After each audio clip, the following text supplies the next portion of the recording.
Hey, yo, man, what time is it? You know what time it is, man. 2 a.m.? Yeah, man. Man, you know what? What's up? It's 8:46, bro. Wow, that's deep. Yeah, you know what time that is. Yeah, man.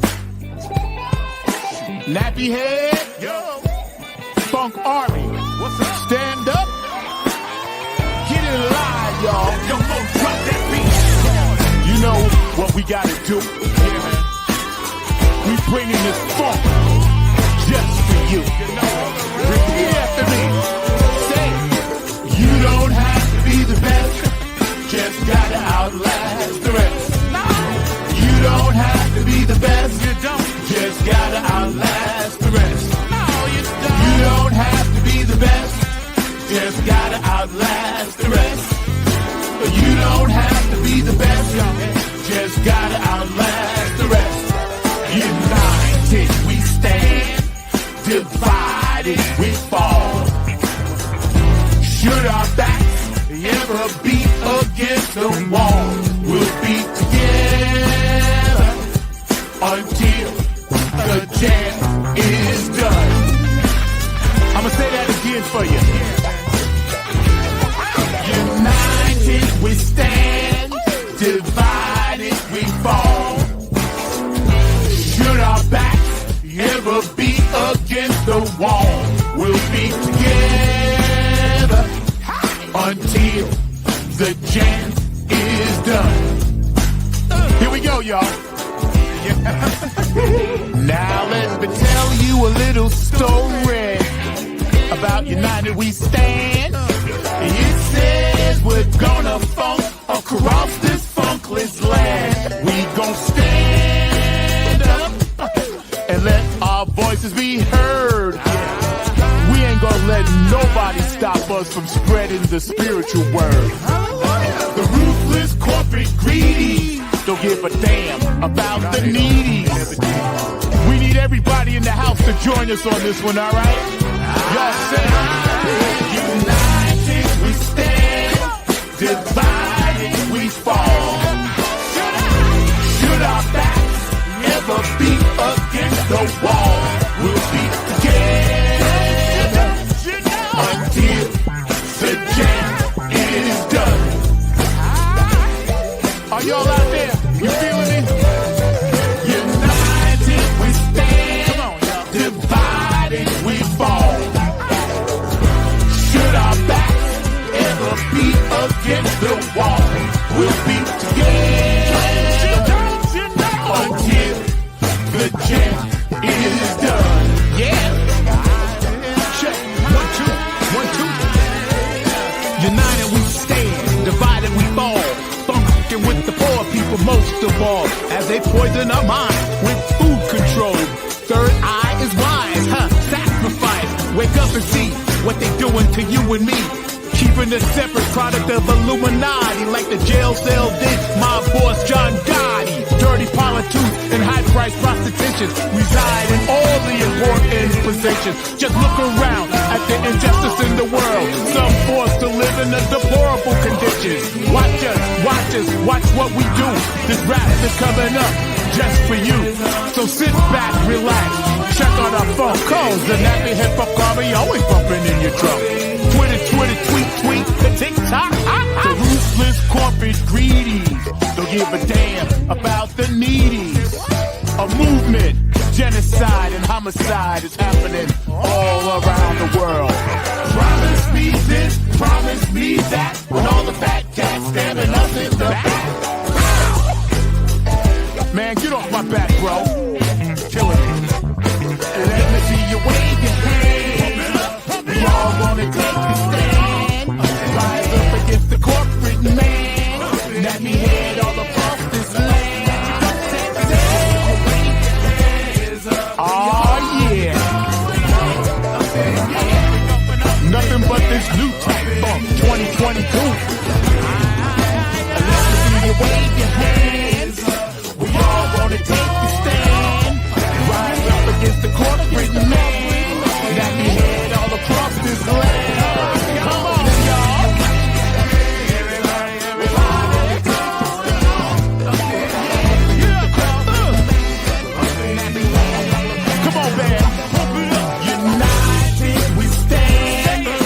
divided we fall. One more time. Should our backs ever be against the wall, we'll be together until the change is done.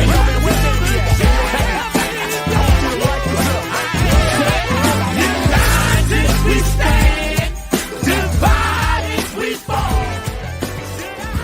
Should our backs ever be against the wall, we'll be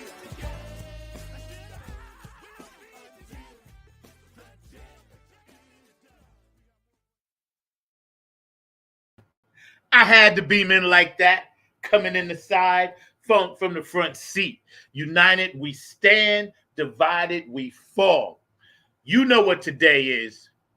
1 week from now, we'll all be getting down and we won't be coming up for air because it's the Motor Booty Affair at the Funketeers Ball number 8. It's going to be great because we're dedicating this to our late brother and funk angel, Dr. G. And he's going to be in our memories and our thought process, as well as Honeybee. We're going to keep it moving for all those of Chocolate City Alliance that's making it work and everybody that's doing the do. Of course, you know, we're going to talk about GARRETT, SHIDER, and the Groove Allegiance, and the P-Funk Friends and all that good stuff. I got my dog back here, George the Funk Vinci, hanging out. But I wanted to start with this photo because it's right there.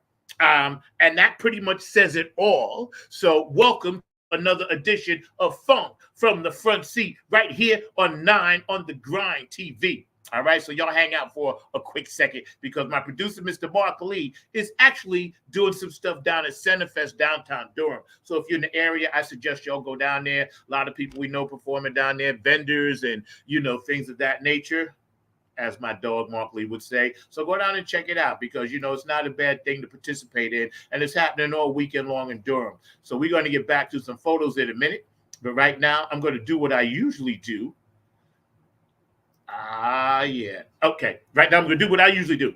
First of all, if you had any transitions or any illnesses or passings or birthdays or holidays or anniversaries, Funk from the Front Seat would most definitely like to send you all our good faith, all our good wishes, and all our funk just for y'all. You know, happy birthday, boo. I love you. September 13th. That's dope. My wardrobe consultant, Christy, thank you because we're rocking the black today. You can see that. So thank you for picking out my outfit. And also feel better, baby, because you know how we roll. And also, we had some transitions this week. You know, it was deep. You know, last week we had a few, and this week we had a few. And of course, you know, we just got to be mindful of each other and, you know, not let this gorgeous moon that was out the other day affect us in such a way to where we want to attack. We need to absorb that energy and kind of let it flow through us and just utilize it to do good things out here in the world. And let's try to stay balanced. If you can today, try to get some nature in. If you can today, make an I care call. I care call means, hey, you know, I love you. I'm just calling to check up on you and that kind of thing. And if you look on the bottom, you'll see, you know, it's naturally Prostate Cancer Awareness Month. And being a survivor myself, you know, I have to always promote things like that because it's very, very important. Men go, it's a simple finger prick, takes you 5 minutes. It could save your life. Today, my special guest, Mr. George Darden, Mr. George the Funk Vinci is hanging out backstage, and we're going to be talking about Mr. George Darden. You know, we got some nice photos and things that we're going to show a little bit later on in the show, and we're going to read a little bit about the Funketeers Ball. This is number 8. So that means that 7 times, you know, it went off without a hitch. And this is number 8. So, you know, it's a beautiful thing. When you have something that started, and that's what George and Bootsy and James Brown always says, funk is making something out of nothing. That's what funk is, taking nothing and making something out of it. You know, naturally, I know a little bit about that. Also, too, I'd like to shout out all of our service men and women with this impending, war that we may be headed in, and another one and another one and all that good stuff. But, all the healthcare workers, all the firemen, policemen, all the people that drive the buses, the taxis, the cabs, the Ubers. I would like to thank all the store vendors, all the retail operators, all the people that work in the Waffle Houses and Burger Kings and McDonald's and Chick-fil-A's. I would like to thank all of you because you guys are really America's unsung heroes. If you're a massage therapist, if you're a therapist of some sort, if you work in a hospital, if you work in a dental office, a lot of these resources we always use every day. We all utilize them and we take them for granted that they're going to be there. And no matter what we have going on in this country, this is the greatest country in the world because we have opportunity to find resource after resource after resource. Yes, it's a pain in the ass. Yes, it may not always work to your advantage, but at least we have those opportunities. Our cell phone works most of the time. Our internet service works most of the time. We don't have to worry about waking up and having bombs drop on us. So thank all of our servicemen and women who stand watch on the wall. And I truly mean that from the bottom of my heart, because in times of intense social trauma, we forget that these things still have to happen every day. And every single day, we should thank those people and thank somebody and be kind to somebody because that's what this world needs. What the world needs now is love, sweet love. Y'all feel me? I'm in that kind of mood today. So check this out. Let me take off my funky sunglasses. I bought these just for the ball. And no, you can't have them. You know what I'm talking about. She know. No, you can't have them. Okay, so I might let you rock the hat. Maybe. Depends. Gotta get right. I'm gonna be getting beaten for that. But yo, check this out. Funketeers ball, man. I'm gonna bring on my dog George Darden. I mean, damn, I keep saying George. He's here with me. I can't believe it. Oh, somebody else popped in. Let me see who else is back there. I keep saying George. Oh, Q is in the house. Uh-oh, Q dog. I got you, bro. Let's get in on this. How you doing? All good, man. All good. How you doing? I'm doing good, man. I'm so happy to see your face. This is a pleasant surprise. You got me. You got it, bro. We in here. We in here. Obviously. What up, George? Was funky. Oh, everything funky, man. Everything funky. Oh yeah. Yo, man. First of all, thank you for joining. Q&A Entertainment, Otis Hawk, in case you don't know him, P-Funk extraordinaire, been on the mothership, helped build and drive the mothership and all that good bass player, musician. The business he has down in Georgia, man. Georgia Funky Vinci, of course, taking the torch, doing all the funky artwork for sale. You could go to his website on his Facebook page and have something custom made for you. And believe me, it's well worth it. So, Otis, man, what you up to, bro? We just kind of chilling right now, man, trying to get ready for the ball. So we're gonna do that. So we got Afterglow 9/24/16. We're gonna hang out with Funky Da Vinci here too, and get a little something in at the at the ball. We got some new stuff. I can't even show it to you yet because it don't even drop at the warehouse until tomorrow. But what I will tell you, is that it's back to school time with Funk merch. Okay? Yes. And P-Funk University, that's my HBCU. Yes. That's all I can tell you. Well, you know what? Drop that. We will drop. I am so happy that you dropping it here on the show because I'm going to run it again at 6 and again at 12 and then all week next week. But, yo, I am excited because I'm going to get something. Oh, yeah. For sure. I always get something. Yes. For sure. Look, I make stuff and I'm going to get something. There you go. So check this out. I'm going to start, with your reflections, Otis. And I don't know how much time you got, but and George, I want to start with Otis. I want to ask you your reflection on what this ball means to you and all the Funketeers that have been coming through the years?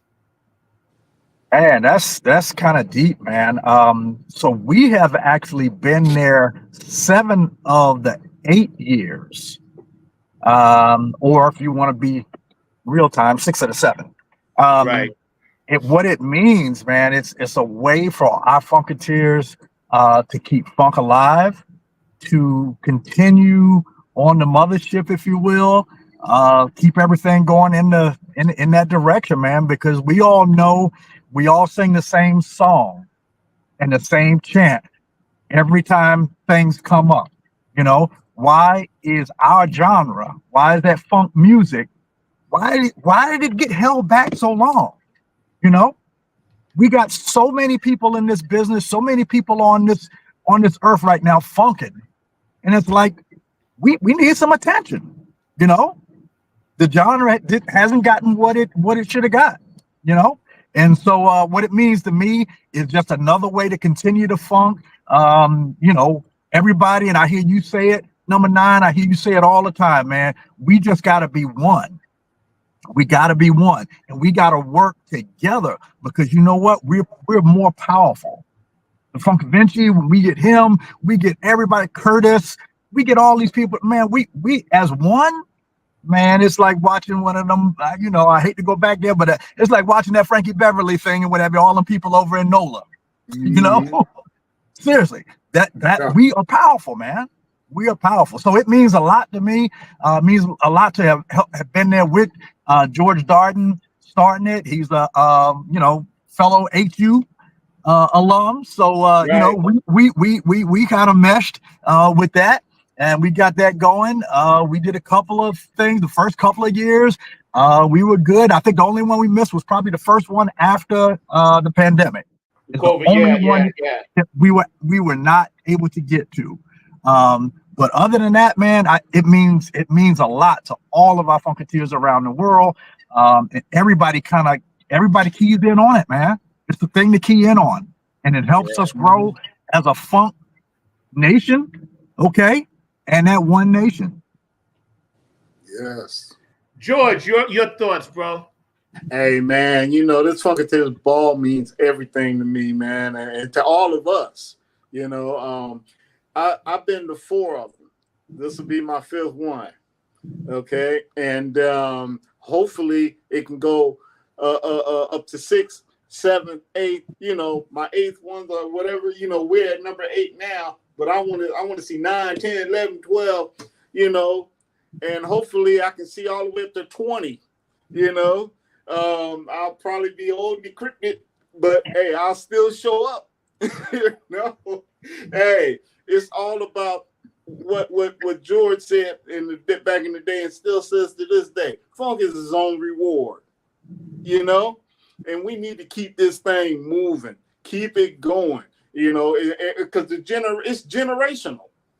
You see, it's a generational thing, and yeah, we all one nation, you know. You know, you see the young kids out there, you know, taking the funk, doing other things with it, and it's still viable to this day, you know. And man, that's why I like doing P-Funk artwork, period. You see, you know, as you know, I'm secluded to that. You know, that's what I do, you know. And of course, every now and then I touch a little music, but you know, yeah, man, it means so much to all of us that you, as you can see, we won't let it go, and it's not going nowhere.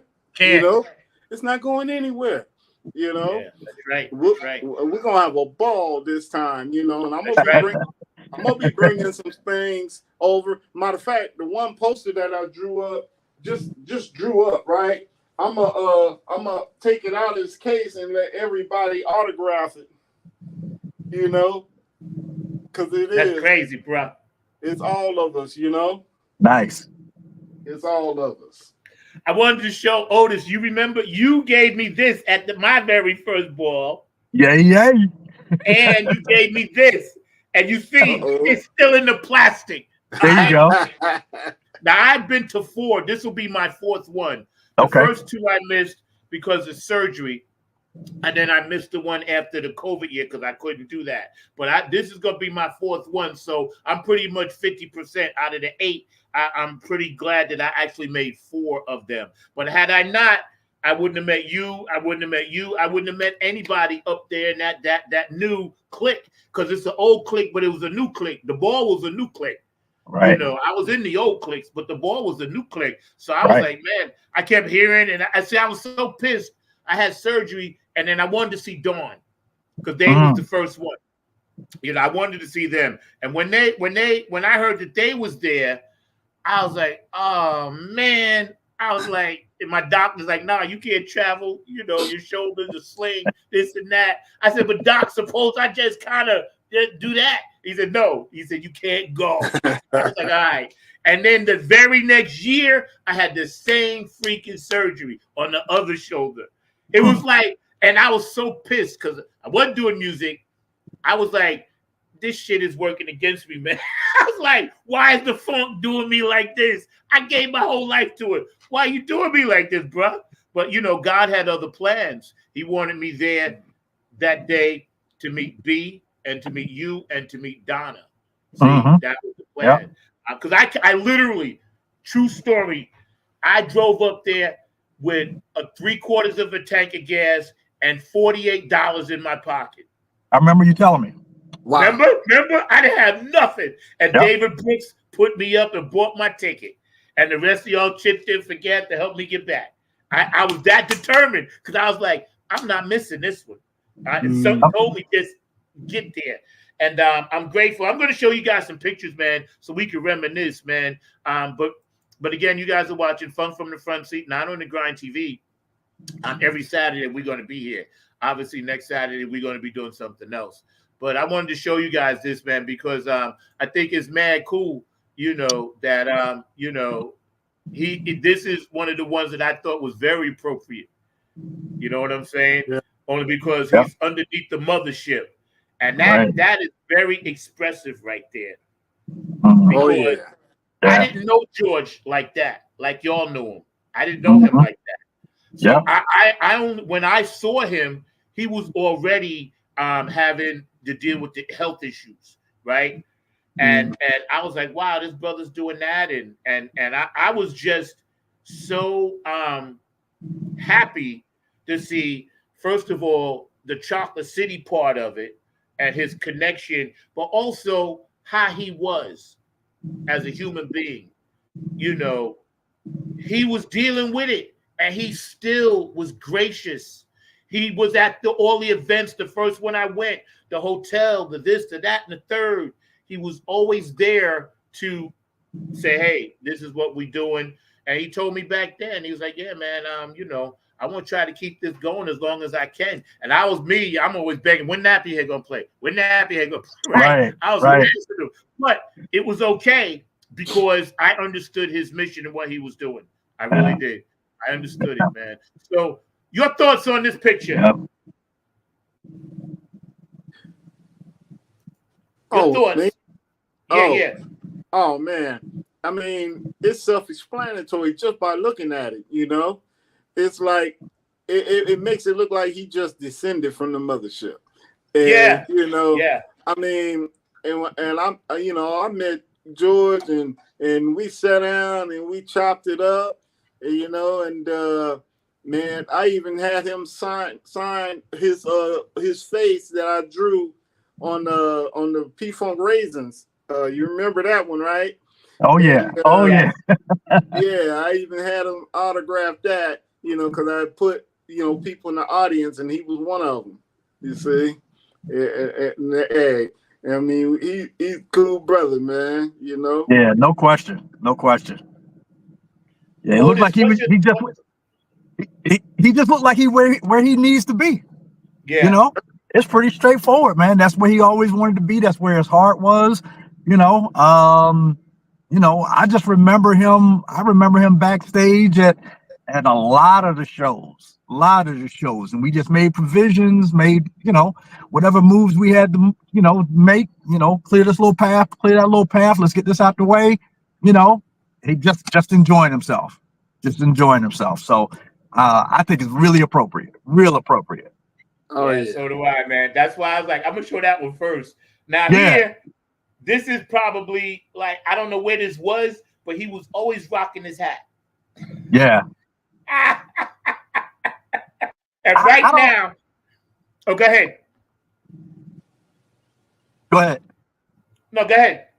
No, I was about to say that hat, I think it's the same hat. I think that was the one that Bootsy was at. Probably. I think that's the one that Bootsy was at. I can't remember, but I think that's the one that he was at. That was Bootsy a at number blast. 2 or 1? No, he was not at number 1. It was definitely number 2. Right. Yeah, definitely number 2. Yeah, that was a blast. Him and Mike Hampton. And if you look way in the back, that girl in the red right there, that's Penda Jones, Sings With Me. She came up to this one. Okay.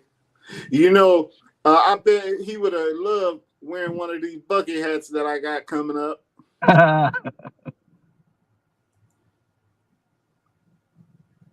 Him and his boys. Yeah, I'm assuming that's the fam. So yeah. Yeah, Redskins. He's definitely in the skin. Although, you know what? He told me his cousin, because he knew I was a Jets fan and a Chicago Bears fan.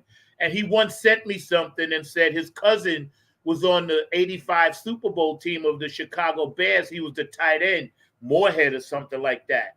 And he sent me the football card. This is how thoughtful he was. Yeah, this is how thoughtful this man was. He took the time out. He said, I got something for you. So he said, send me your address. And about like a month later, I get this envelope. I'm like, okay. I always hold up stuff to see if it's a check, right? So it ain't a check, yeah, ripping it. But I held it up.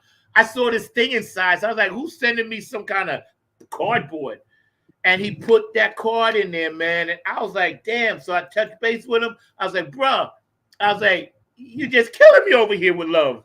Right. Him and George, Dr. Funkenstein. Yep. That's it. The doctor. That's it. Doctor George the doctor. And George. That's it. George and George. Yeah. Something about these Georges, man. Right. Something about it. oh, we done 3G now. 3G. You know it. I'm trying to tell you. George, and George. Right. Hey, there you go. I think this is the one that I performed with Tony Cameron and Funk All Stars at. I think this is that one. Look like it. Yeah. It looks like it, right? Yeah. Robert. Now Julia, the Funk Angel.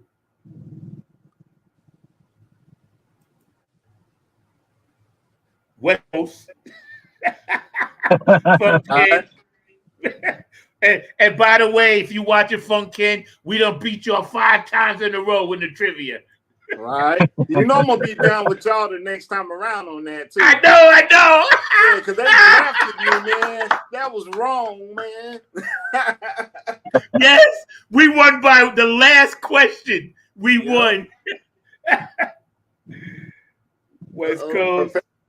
That's my dog Terry. Listen, we gotta keep Terry in our prayers. Terry, we love you. Obviously, he's been going through some things, man. I just talked to him 2 days ago. You know, so let's keep Terry in our prayers, man, and thoughts. He said he's gonna be at the ball. We ain't performing, but if I know him, he's gonna be at that ball. He ain't missing that.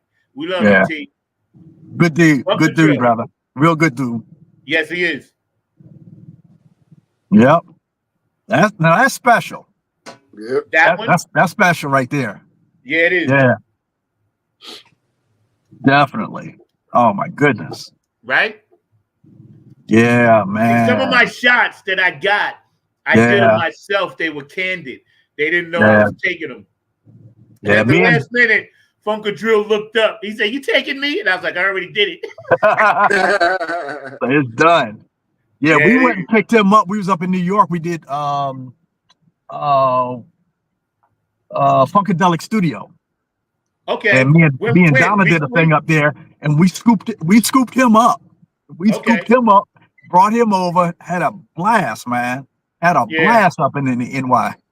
Yeah. I be seeing Funkadelic Studios. They be doing them open recording jam things a lot. Yeah. Yeah, I haven't been in New York in a minute, but next time I go, I'm definitely gonna pop up there, man. Julia is an important cog for y'all that don't know. Julia Rigsby and the Chocolate City Alliance, and her and Tony Cam deserve all the props, and they're working with Bethesda as well. But she's always been on time, man. Always been on time. Always. And we know who this is. Oh yeah, Mr. Hampton. Funkadelic himself. Yeah. I gotta go back for a minute because I want you guys to see something. I had some earlier ones that I pulled up, right? Of him and Boosie, and I have to get to those because I know they're there somewhere. But yeah, man, as we partake on this journey, there we go. Now that's probably at one of Boosie's concerts. Yeah, that's early. From back in the day. Yeah, that's from back in the day. Yeah. Boosie be in that outfit, man. He be crazy tight with that. Now that's just the ball. That's the one. See, and he got the hat. Look at the hat right there. Yes.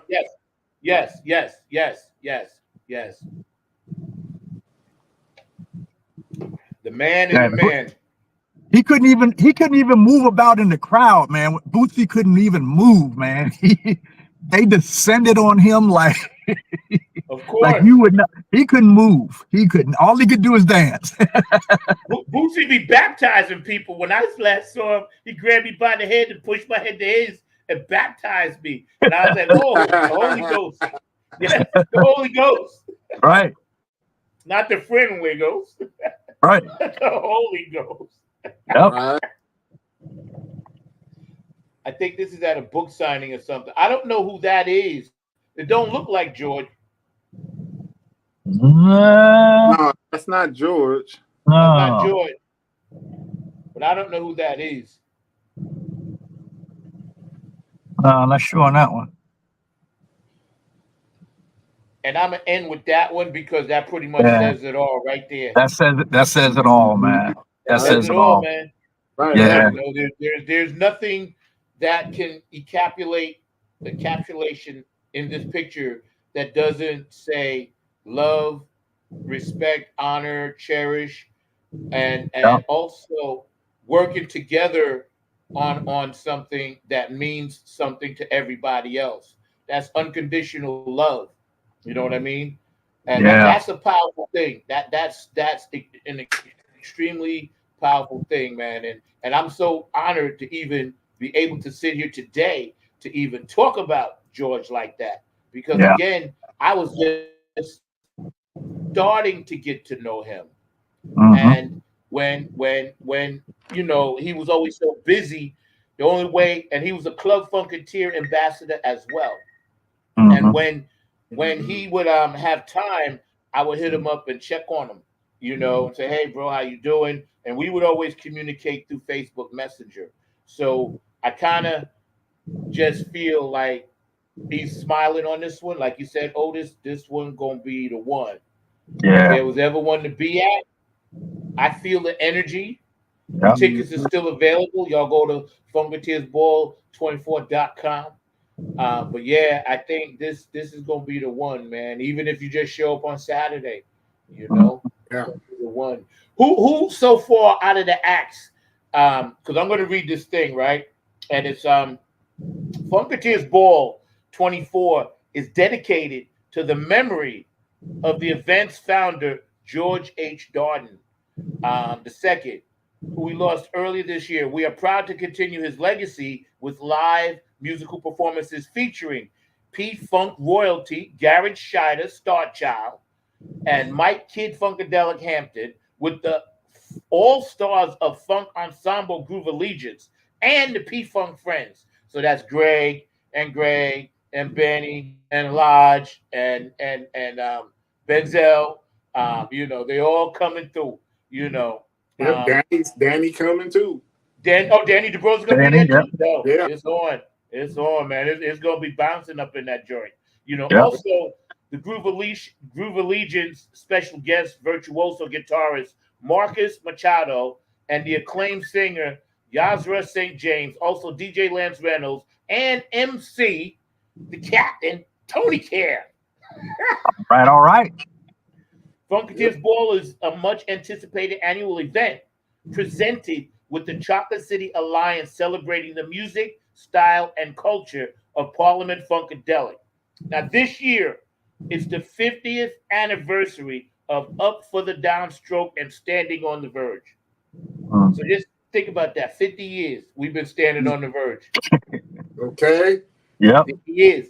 I'm gonna ask you, where was you when you first heard that song, Oh? I was in Jersey. I was up in Jersey. So now me and Boog, Donna, all of us, we lived in the same little town. That's the way we all came up. And when that came out, man, that was something. That was 73, right? Right. 74? Yeah, 73, 74. And we lived in this little bitty town called Lakewood, New Jersey. New Jersey. Man, you could throw a rock across the city. Yeah. I remember Lakewood. I know Lakewood well. Yeah, but we had a good time there, and man, when that came out, man, I'm gonna tell you, man, y'all already know, man. My Boog is he's my inspiration, man. Tell us about that. Your relationship with Boogie. Wow. I mean, we don't have that much time on this feed, man, but I'll try to give you the shortest version that I can. 7 or 8 years old, we all go to church together. Wow. Boog, Donna, rest of the family. I don't know if you know or have ever seen his older brother, Boogie's older brother, Cool Pop. No. Cool Pop is a player. Also, now a minister somewhere down in your neck of the woods, Zach. But we all grew up together there, and so every day, every Sunday, because again, I'm Pentecostal church, 3 days a week. Wow, Pentecostal. For 3 days a week. So Boog is coming in, he's playing. I'm 7, 8 years old, man, and y'all can relate to this. I am absolutely certain. Man, I love hearing guitars and hearing these instruments so much. I start playing the chair. Y'all know how to play the chair, right? Right. You just stand up. You stand up and you strum on the back of somebody else's chair that's in front of you. Mm-hmm. Next thing you know, we had this dude. Me and Book always laughed about this, man. We always laughed about it. We had an older dude, man. When I finally started playing, I was a one-lick soul, man. Man, I could play a song with one lick. Man, I don't need 6 strings. I didn't need but one. I was all over that neck with that one string. That's how I started. So I started by ear.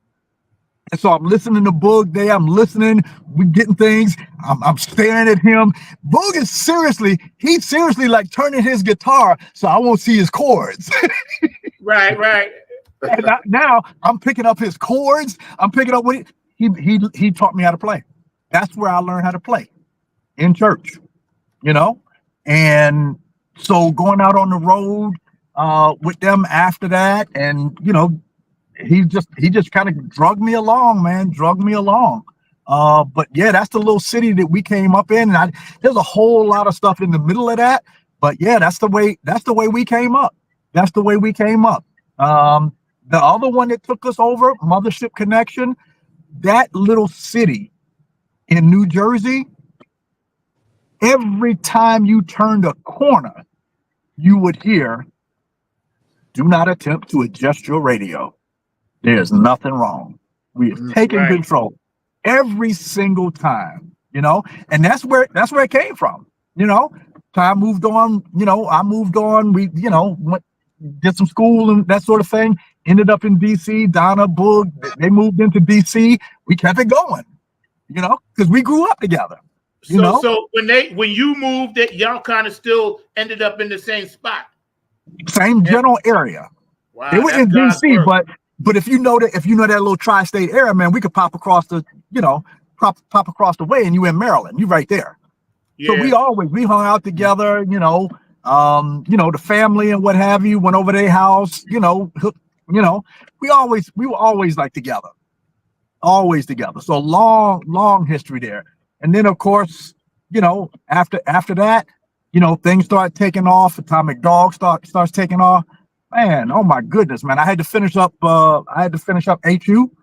Man, I think there was a time where I didn't see Book for about a year because Atomic Dog was. What did it get to? I'm trying to remember now. Atomic Dog got to number 2, and Michael Jackson, I think, was the only one that beat that out, if I remember that correctly.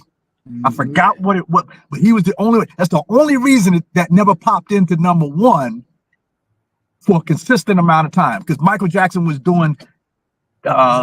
He was doing, what was he doing? 3 months worth of Thriller, I think. Worth of 1 month. I mean, three months in the number 1 spot. I was like, this is crazy. Where does this boy gonna let this thing go? But basically though, that's the way we all came up. We all lived in the same area. You know, I mean, little gaps here and there where we weren't, you know, connected with each other. But man, overall, our parents, you know, believe it or not, Boogie's mother was pastor at the church. Wow. You know, we all came up the same way, and most of us in this business, we learned how to play in church. So I'm definitely not I'm definitely the same example. Definitely the same example. But yeah, that was good times, man. Good times. Yeah. George, let me ask you, when you first heard Standing on the Verge, where were you at? Compton, California. Wow. Yeah. That's where I grew up. And so let's see. I was in junior high. Yeah, junior high school. And I heard it and I was like, okay, I'm being a clown. We in the lunchroom and the lunchroom got like a patio type deal with the benches out there. I jumped up on top of the bench and was jamming to Standing on the Verge. and one of the teachers came and got me down and told me that I can't be up there, you know. And they were trying to get us to turn the music down. But you know, lunchtime, we're all having a ball, you know. And so, you know, that's when I first heard it. And then I had my mom go buy me the album. I had her go buy me the album because I had to have it, you know. And and like yourself, I learned how to play instruments in church because I play by ear. And it's crazy because I got a C in music, okay. But it was like I got an A in church, you know. Right? The first thing I learned how to do in church was play the organ. Okay. And then the next thing I learned was drums. And then but I stuck more with the organs, but I always was a bass head. I loved the bass, you know. So I would go, and when everybody leave after rehearsal, you know, choir practice, I'd go grab the bass and just start plucking notes out, Parliament notes. That's what I would do. I'm playing Give Up the Funk at church. And then I got in trouble one time because the pastor heard me. You know? I got in trouble. So I was told not to touch the bass no more. You know? And I could still be in the choir, but I couldn't touch the instruments. You know? But my mom, she went and got me a keyboard. And so that's when I started doing that. And then my little money from cutting grass, I saved up enough to buy a drum machine. So I brought me a drum machine and started programming drum machine. That's when the like 808 and stuff was out. You know, they come up with the 808 later on. But I got it, and my mom got mad because I spent a lot of money on it. You know, when the 808s came out. You know, I was man at school. At school, yeah. I can tell you this guy named Howard Beeman, and I was coming up in his band. I was still a youngin', and he was into Eddie Hazel. And I always knew about Jimi Hendrix. I didn't know who Eddie Hazel was. And he said, nah, man, because he would play Maggot Brain. And I'd be like, oh, Hendrix got something new out. And he's like, no, that's this guy named Eddie Hazel, right? So he said, you should understand what he's about, because he's a free-spirited. And he told me back then, he said, I don't even know Eddie gonna do whatever, but he gonna be in the footsteps of Hendrix. He ain't gonna be here long. Howard told me that back in 1972, 73, 74, right? So he lent me the Cosmic Slop, Stand on the Verge. He lent me like 3 or 4 of his Funkadelic albums. Because at the time, I was more into playing football, but I was learning how to play drums, right? And those early albums, the drumming on there was ferocious. You know, they wasn't there. They was like, they was ferocious, you know. And he lent me America East is Young, the double album. And I could only play that album when my father went to work because there was so much cursing on it, you know. And then I was like, okay, I understood. And I was like, I think this is who I am because I identified with it. And then I heard, hey, lady, won't you be my dog? And I'll be, I was like, okay, are they allowed to say that? I literally asked Howard B. I said, are they allowed to say stuff like that? And he said, yo, this is Funkadelic, son. Right? And then I heard, I heard that guitar and the way it launched in. And then I heard, I said, this is funk fusion. They wasn't calling it that. But if you think about those lines, that they was like, yo, we just in here and y'all ain't gonna fuck with this. Right? And I was like, okay, Standing on the Verge. I listened to the words. I was like, I'm in. I'm sold. Because it had all the elements I loved. Rock, funk, wildness.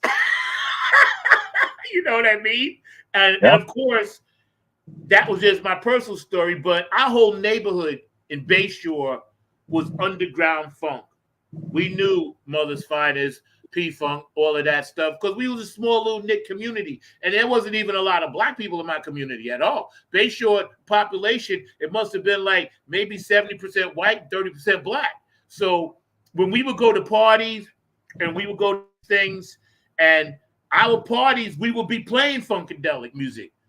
You know, we play some dance stuff, but somebody always threw on one of them songs. And shit goddamn and all of that, right? So I was like, these are some wild motherfuckers saying all this shit. I literally was asking everybody, because I'm a preacher's kid, are they allowed to say this stuff on the record? You know what I'm saying? Talk about pussy, call my baby pussy. I was like, are you kidding me? Are you kidding me? If I would have let my father hear that song, he would have threw me out of the house. Right. What? Oh man, I got that's where we are. Off of Tear the Roof Off the Sucker. Because I was rolling back with my uncle from batting cages, and that song came on the radio. So we pull up at the house. I'm still singing the song. Tear the roof off. They're going to tear the roof off the motherfucker. Right. My mom thought I was saying motherfucker. Oh man, I got smacked. She told me to get in the room. What was I singing? My uncle had to bail me out, man. My uncle said, "Oh no, it's a song. It's a song that they play on K-Day." I'm like, oh man. But I got a quick thing to add. Then I'm gonna finish something. Or I'm gonna let you go. But I got to tell you, right? When Parliament Funkadelic, Grand Funk Railroad, of course Hendrix and Sly, when all of that music came out, not so much James Brown, because smaller stereos could still handle his stuff. When that music came out and they had elevated the sound, I went to my father. I said, listen, I don't want no birthday presents. I don't want to do anything. I'll cut grass all summer. I need a bigger stereo. Plain and simple. Because he knew I was a musician. And the little tiny thing I had, the little Sears and Roebuck one, man. Oh, man. Funkadelic was blowing that up. Man, you done took me back, man. I had that one. The Sears and Roebuck. It was like this big. It had a radio, had an 8-track. 8-track. Yep. And the record player sat on top, and the speakers were about the size of a shoebox. Right. Had a fake tweeter at the top and like a 8-inch or 9-inch cone. That was it. And I was trying, and the little skinny wires, and I was trying to play Funkadelic through that. Not gonna happen. No. Yeah. It was like, bang, zzz, bang. My stereo was like, F you, son. Yeah. I'm out. Yeah, you blowing up all kind of speakers. Right. The next year, my dad got me the Yamaha Pioneers and stuff. Yamaha, and I still have that to this day in storage. All right, I still have it. The speakers were like that. The head was like that. It was tubes.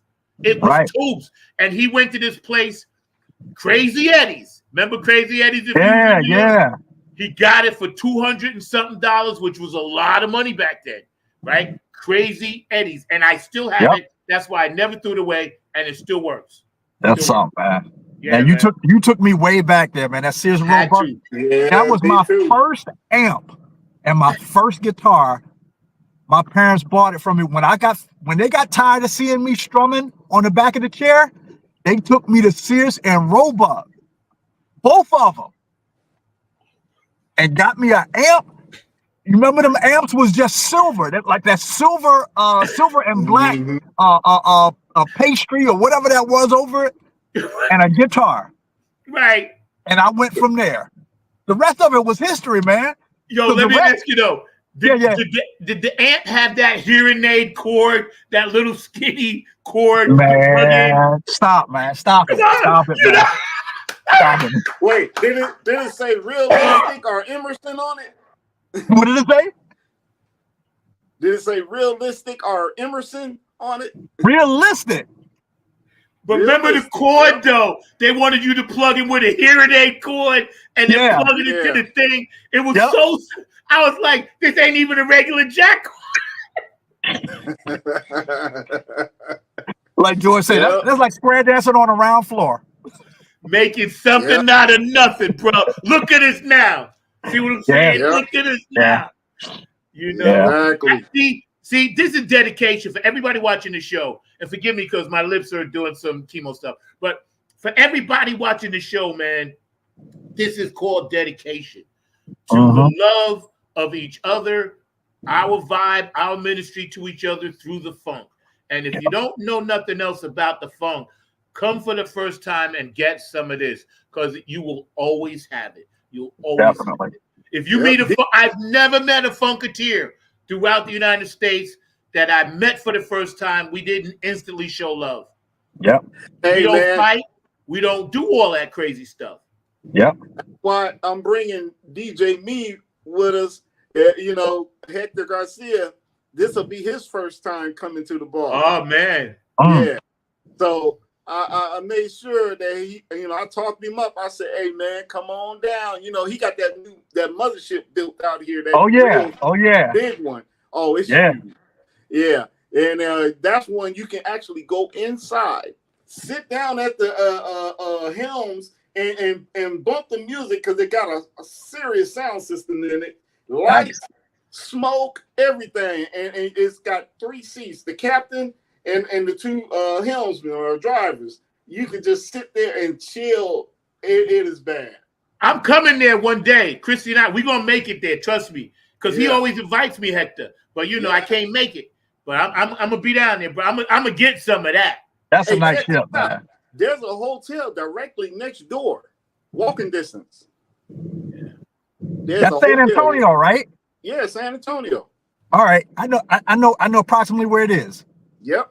Yeah. Now let's move on to Up for the Downstroke. All right, that's the other one. Oh, I'm gonna just let you go first. Man, Up for the Downstroke. Shoot, the thing that sticks in my head on that one when that came out, and again, I got to go back to the roots here, which was the church where we started.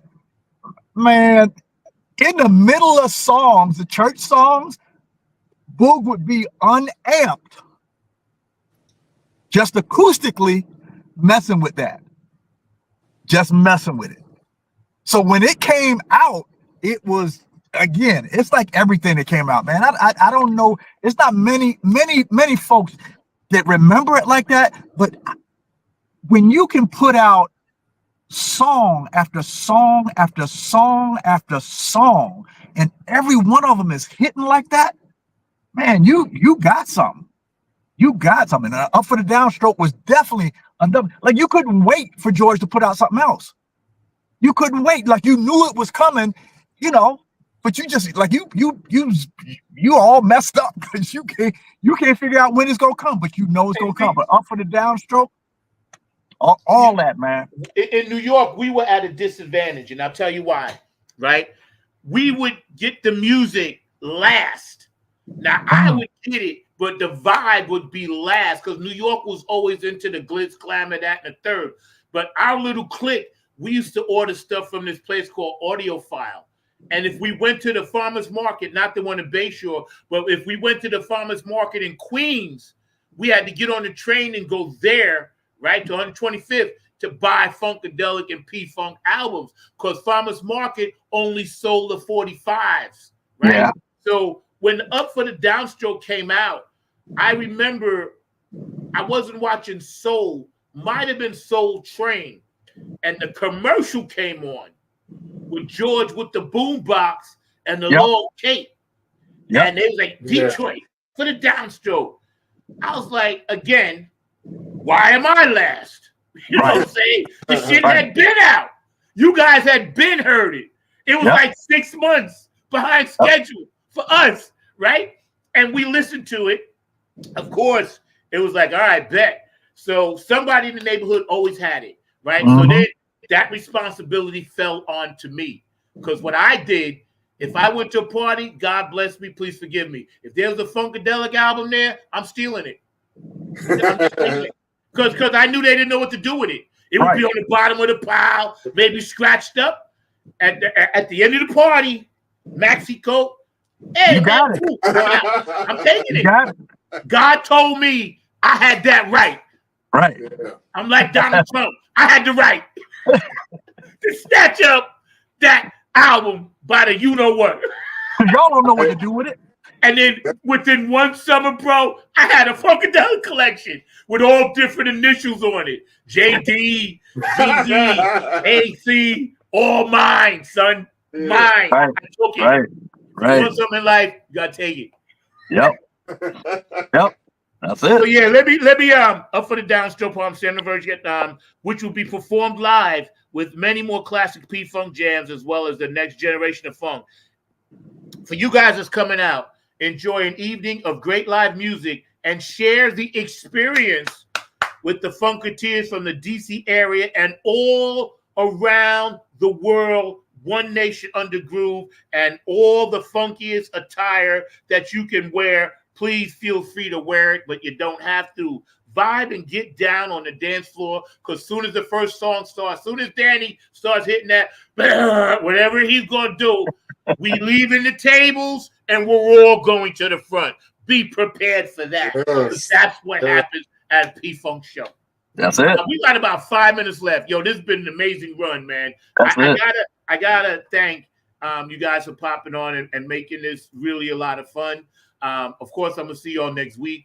And when we finally meet, the three of us, we have to get a picture of just us three. That'll work. We have to get this picture of just us three because for a lot of reasons, but because none of us have that. You know what I'm saying? None of us have that.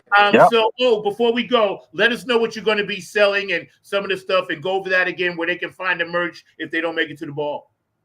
All right. For me, it's going to be Afterglow 92416.com. And real quickly, I just want people to understand what that 92416 stands for. People keep asking me that. 92416 is the day that the mothership entered the Black Museum. That's the day that the mothership was in there. So we tagged that along with our name. So coming out, we got a brand new line for you, coming up here. It's definitely going to be some funky stuff. If you into that school thing, like I said, P-Funk University is my HBCU. You going to get it there. We got it. We bringing it. It's coming. I love it. The Funkavinci, what you got for me, bro? Man, my stuff was at a spur of a moment thing. I got out of the 12 bucket hats that I've done, I got 6 of them left, and so I'll bring them with me to the ball, and when we do the meet and greet or whatever we do, we all meet up, people will be able to, grab them right quick. I do have a website, but it's still under construction. And I do like have a way of getting these shirts out. I have a couple of shirts that I've done, and I'm gonna bring a couple of them that'll be for sale. You know, like I said, it was all spur of the moment. The one that I showed you, Zach, the all over print one that I got. Yes. People will be able to order that after the ball, because if they order now, they ain't gonna get it in time. You know, so that's why I only got 3 of them. They were just James. Thanks to James Jones, he the one that said, "Hey man, that should be on the shirt." You know, the one of the poster right here. You know, show that poster. Pull the poster up closer so people can see it. There you go. That is just so sick, bro. You're crushing this stuff. That's nice. That's on an all over T-shirt that I got, and I'm gonna be bringing that to the ball. And it was on me, April, and James Jones. We're the only ones with the shirts right now, because James, it was his idea, you know, and you know, because he saw that poster drawing, he said, "Dude, that got to be on the shirt. That got to be on the shirt." I said, "All right, I'll do it, and if we get it back in time for the ball, I'll bring it, and I'll bring it to you, you know." And that's what we did. So yeah, after the ball, you know, people will be able to order that shirt because it's on my Printify right now. And yeah, so we'll have a get together, and we'll all talk about it, you know. And that shirt is universal because it doesn't give you a specific number to the ball. It's just Funkatiers ball. Nice, yeah. See, so you can wear it to any ball. Yeah. I know one last shout out to Bethesda, the community, the town. When you guys host this event, we want to thank you on behalf of all the Funkatiers that come through. Of course, we're always orderly and everything, but we can't forget about the town that is so nice and always rolls out the red carpet for us. You know, the late night spots that we may go. And also, there was going to be an after party that some of us were going to perform at, but we're not doing that now. It's going to be at the hotel, but we're still going to be at the hotel getting together after. There were a lot of logistical things that were happening, you know, and so we're going to just, you know, pause that for maybe Funkatiers Ball 9 and maybe number 9, maybe Nappy Head. 9. Maybe. Yeah. Hey, just want a shot. Yeah, I see where you're going with that one. It's a shot. I mean, you're on satellite, just 9. If you're watching 9, Bethesda, and right you know here. I'm bringing your flag, right? Oh, okay. Yes. Yes.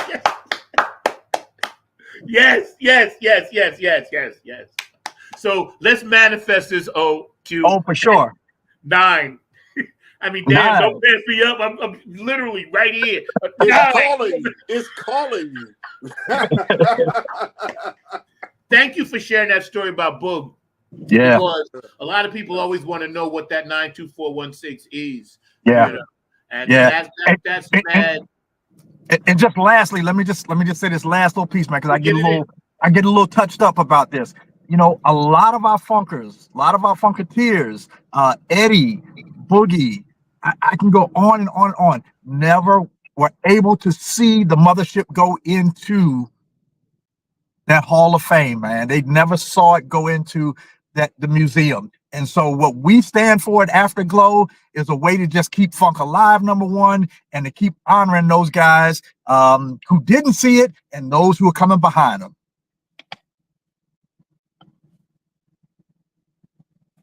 That's very powerful. I had gave you the full screen for that because that does mean a lot.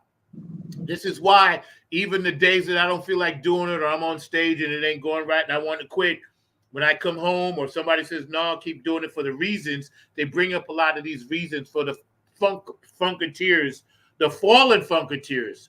Right. You know, and I had worked on a song a while ago I never put out for all the fallen Funkatiers. So I think I'm going to have to revisit that at some point. Maybe you and I can get together, Owen. We can do something with that, George. Yeah. But yeah, when it comes to the honor of it, and we just went from all the way to church, all met, all the way up to now, right? And so many brothers and sisters get forgotten about, Yeah. girls especially. I'm proud of Dawn for doing her book. whatever it may be. I don't really care, controversial, but you know what? She's a fun queen. She stuck with it. She got her thing on. I'm happy for her. You know, Amuka, you know, she's doing her thing all the time. And the other, you know, I forget that, you know, all the ones that are still active. I think one of the nice Paulettes are with Sheila E. sometimes on that tour. I forgot her name, but she does stuff with Sheila. And they're still around, these ladies. We can't forget these ladies. They were background, but you could tell a personal story about them doing backgrounds late at night. Oh yeah. There's always something was happening. It was always something happening. I can't. I'm a little emotional right now, so I can't go into it. But no worries. Yeah, there was always something with that. Yeah, always something with those ladies, man. Yeah. You know, I just remember, wow. It could be spontaneous in the middle of the hotel, coming back from the show, something else pick up, and you start something new, and you learn something new. You know, Belita Woods, man, my heart. Oh God, yeah, man, that's the voice right there, man. That was the voice, definitely the voice, man. So all the ladies, man, all the ladies, as Boog would say, chirp chirp, they can chirp. That's right. Because Belita, I always loved Brainstorm and never knew why. It was her and that bass player. And then I couldn't believe it when years later I actually met her. She was frying chicken. I was in the room with them and fish. And I sat down with Belita Woods, had fish, chicken, collard greens, and yams up in upstate where the undisclosed mothership is. I ain't gonna get a place. But I've been there. I said in my mind, George and I was like, I can't believe. It was like sitting with Mahalia Jackson. Right. Because to me, she's the Mahalia Jackson of funk. Mahalia Jackson has always been my favorite vocalist, regardless, because of who she was. But, of course, Gary Shider, Belita. But I couldn't believe I was sitting talking to her about greens and chicken and fish. Right. It was just, it blew my mind. And I was like, I loved you in Brainstorm and never knew why I loved that group. I said, it was your voice. The music was badass because them boys were bad. Yeah. I was like, your voice. I was like, now you with P-Funk. I was like, I got the vapors. You know what I'm saying? I got the vapors behind that, man. And of course, Dawn, I hung out with her a lot, with Amuka. And I said, man, you guys are the brides of Funkenstein. I was like, I can't believe that y'all even exist because I only knew you from the albums. You know what I'm saying? And now that they're all still doing it, including Star and all the other girls that were there, I am just so proud of these women. And I have to put this in. I have to, man, because they be forgotten about. And we can't do that. It's like they were all part of it. It was like you were part of it. You a mixture. It was like y'all was in a blender. You know what I'm saying? There'll never be another. There won't be. There won't be. Anyway, we get ready to get out of here, man. Any last words or thoughts, gentlemen, before we hiatus out of here? Let's see y'all at the ball. Bring your funk with you. Exactly. Yep. And you know what it is. Compton love for life, P-Funk forever. And you know how we keep those peace signs together. That's what's up. We're going to end with something that I like to always end with because it always talks about the power of the one. So I will see you guys at the ball. Make sure you all are there. Go to funkatinsball.com. Check out Tony Cam's website. Check out Q&A Entertainment. Check out Otis's website, 92416, Afterglow 92416 with Don and everybody. And Georgia Funk and Vinci going to be bringing the dope part. I'm going to be bringing my funk vibe there. We're going to be coming through. Everybody just know we're going to turn this one up and turn this one out for Dr. G. Yes. I love you, Dr. G. I got to put your picture one more time. And wear the funk on your feet shoes. You know what I mean. Right. We love you, Dr. G, and we're going to do this one right for you, bro. All right? So let's get out of here with a little bit of this.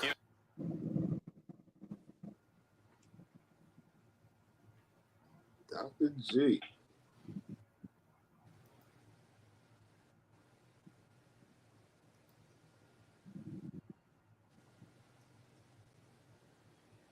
One second. Oh, my producer is messing with me. Somebody's trying to email me in the middle of stuff, which is very, very weird to me. And nothing I can do about that. Hold on. My producer, Mr. Markley's in the field. Thank you, Mr. Markley. I love you, bro. You know, it's however you feel, but you just have to fit it between that space, that little space that you got, which is one. You know, one. You know, one. And then you would try to fit your different notes, but you felt in between it, like. You know, and that's the funk. You know, you know, and you can change that. You know, and that's the funk. And you can change that.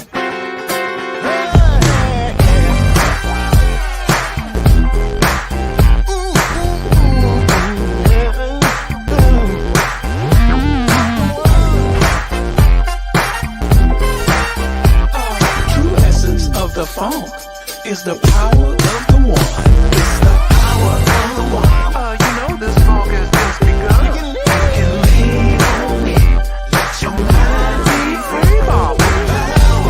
I shall not won't die. But I need the funk, baby.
of the funk is the power of the one, Bob. One!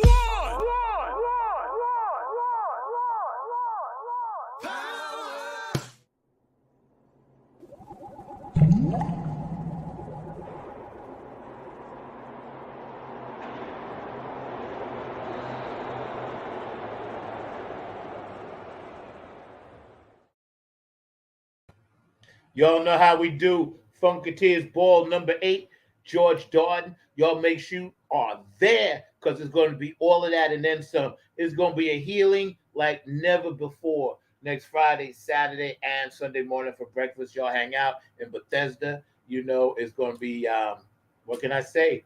Funketeers Ball number 8. I'll catch y'all on the flip side. Peace. And we are out. I love y'all. I'll see y'all later. Bye.